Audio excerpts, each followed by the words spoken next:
Assalamualaikum warahmatullahi wabarakatuh. Halo semuanya, apa kabar anak-anak? Semoga dalam keadaan sehat selalu ya, dan dijauhkan dari wabah penyakit yang berbahaya. Amin. Bertemu lagi dengan Pak Rizal. Hari ini kita akan membahas mengenai pola hidup sederhana pada mata pelajaran PLH kelas 5 tentunya ya.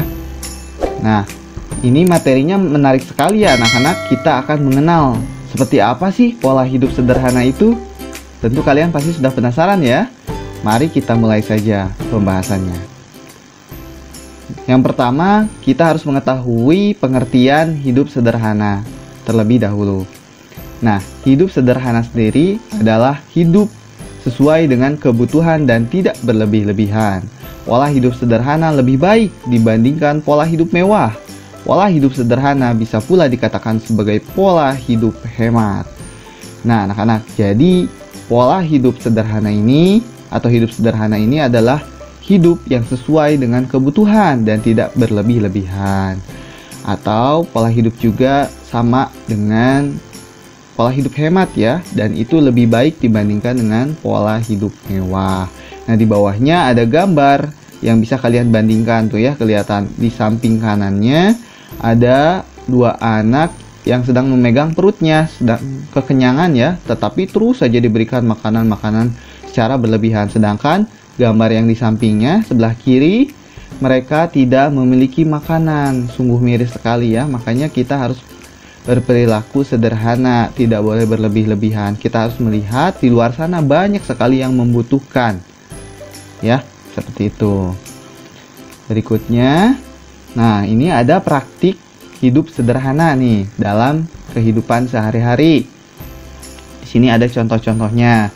Yang pertama, yaitu berpakaian sesuai dengan situasi dan kondisi yang diperlukan. Tentunya ya, kalau misalkan ke pesta ulang tahun, gunakan baju ulang tahun ya. Jadi harus sesuai. Kalau misalkan ke sekolah, gunakan seragam dan sebagainya.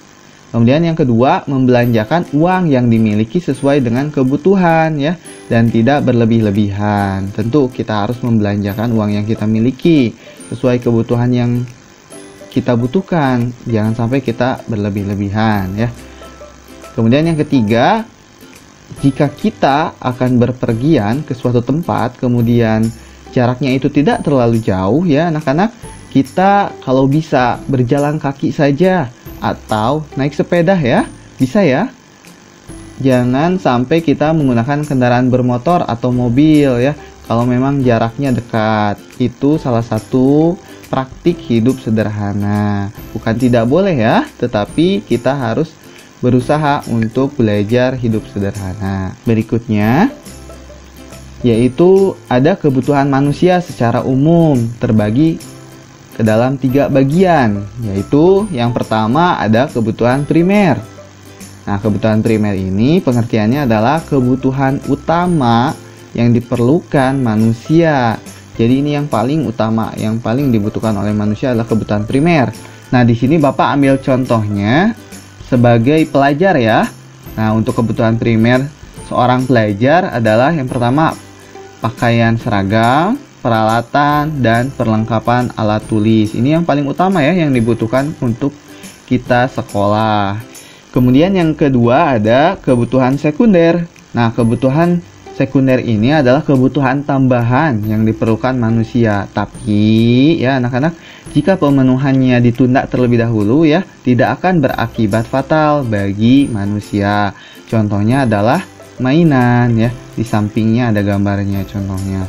Kemudian yang ketiga ada kebutuhan tersier. Nah, kebutuhan ini kebutuhan yang tidak terlalu dibutuhkan, yang bertujuan untuk memberikan hiburan bagi manusia. Contohnya berekreasi atau jalan-jalan dan menonton film di bioskop. Nah, itu ya pengertian dan contoh-contoh kebutuhan manusia secara umum terbagi ke dalam 3 bagian. Berikutnya di sini ada perilaku hidup sederhana di lingkungan keluarga. Bapak memiliki contoh-contohnya. Yang pertama, menggunakan barang sesuai kebutuhan. Kemudian yang kedua, membiasakan diri untuk menabung. Yang ketiga, membelanjakan uang untuk keperluan yang sangat dibutuhkan. Kemudian berikutnya perilaku hidup sederhana di lingkungan sekolah. Nah, untuk yang pertama contohnya tidak menggunakan perhiasan secara berlebih-lebihan ketika kita berangkat ke sekolah ya. Dan yang kedua, tidak membawa barang-barang mewah yang berharga mahal. Dan yang ketiga, tidak berganti-ganti memakai peralatan tulis-menulis ya, kecuali jika telah habis atau rusak.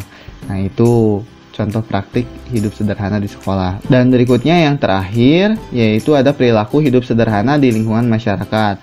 Contoh yang pertama yaitu tidak pamer kepada tetangga terhadap barang yang baru kita beli. Kemudian yang kedua, saling menolong dengan tetangga sekitar. Dan yang ketiga, menggunakan perlengkapan rumah tangga buatan dalam negeri. Berikutnya, hal-hal yang harus kita perhatikan nih saat melakukan hidup sederhana. Nah, yang pertama, kita tidak boleh merasa malu untuk berperilaku hidup sederhana. Dan yang kedua, harusnya kita bangga karena mampu hidup sederhana. Dan yang ketiga, mampu menahan keinginan untuk membeli barang secara berlebihan. Dan yang keempat, tidak mengharapkan pujian karena berperilaku hidup sederhana. Nah, biasanya ini nih yang menjadi perhatian ya ketika kita melakukan hidup sederhana. Diingat baik-baik ya. Berikutnya ada manfaat. Yang pertama, hidup akan terasa lebih aman, nyaman, dan tentram ya.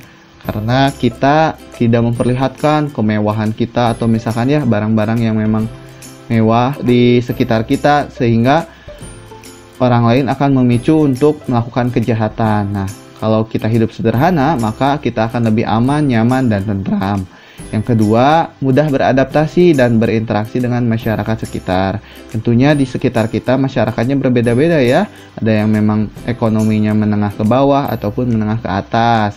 Kalau memang kita dari menengah ke atas, ketika kita menerapkan pola hidup sederhana, maka tidak akan segan orang yang memang ekonominya menengah ke bawah untuk berinteraksi dengan kita, seperti itu ya. Kemudian yang ketiga, melatih rasa kepedulian sosial terhadap orang-orang yang berlatar ekonomi kurang. Jadi ketika kita berperilaku hidup sederhana, kita akan bisa merasakan yang dirasakan oleh mereka yang memiliki latar ekonomi kurang. Jadi kita punya kepedulian sosial untuk membantunya kah, atau misalkan untuk berbagi kah, dan lain sebagainya. Dan yang keempat adalah menghilangkan kesenjangan sosial antara si kaya dan si miskin. Seperti itu ya anak-anak. Dan yang berikutnya ada melaksanakan pola hidup sederhana. Nah, kita tinggal melaksanakan pola hidup sederhana. Di sini Bapak ada dua hal yang bisa kita lakukan atau laksanakan untuk pola hidup sederhana. Yang pertama, hemat dengan kebutuhan. Contohnya seperti kebutuhan sekolah ya. Ini kita kaitannya dengan sekolah yang terdiri dari buku, tas, sepatu, seragam, buku pensil, penghapus, dan penggaris. Biasanya kan dibelikan oleh orang tua saat awal tahun ajaran. Nah, barang-barang tersebut harus kalian hemat menggunakannya dan jangan sampai hilang. Nah, biasanya kita suka hilang ya. Jangan sampai barang-barang yang sudah diberikan oleh orang tua hilang ataupun kita gunakan dengan boros gitu. Kita harus gunakan dengan hemat karena kita akan melakukan pola hidup sederhana. Yang pertama yaitu hemat dengan kebutuhan. Kemudian untuk melaksanakan pola hidup sederhana yang kedua adalah hemat dalam membelanjakan uang. Nah, biasanya kita kan suka diberi bekal nih ya, uang. Di sini Bapak contohnya ada ketika kita diberikan uang misalkan Rp5.000 ya untuk bekal. Nah, belanjakan saja 3.000 atau 4.000, jangan sampai semuanya kalau bisa ya. Kalau bisa sisakan uang bekal tersebut untuk ditabung. Terserah mau ditabung berapapun asal kita punya kemauan untuk menabung. Agar kita bisa melaksanakan pola hidup sederhana pada poin yang kedua, yaitu hemat dalam membelanjakan uang. Nah, menarik sekali ya materi kita hari ini mengenai pola hidup sederhana. Sekian yang dapat Bapak sampaikan. Mohon maaf bila ada kesalahan dan terima kasih atas perhatiannya. Sampai jumpa lagi pada pembelajaran berikutnya. Assalamualaikum warahmatullahi wabarakatuh.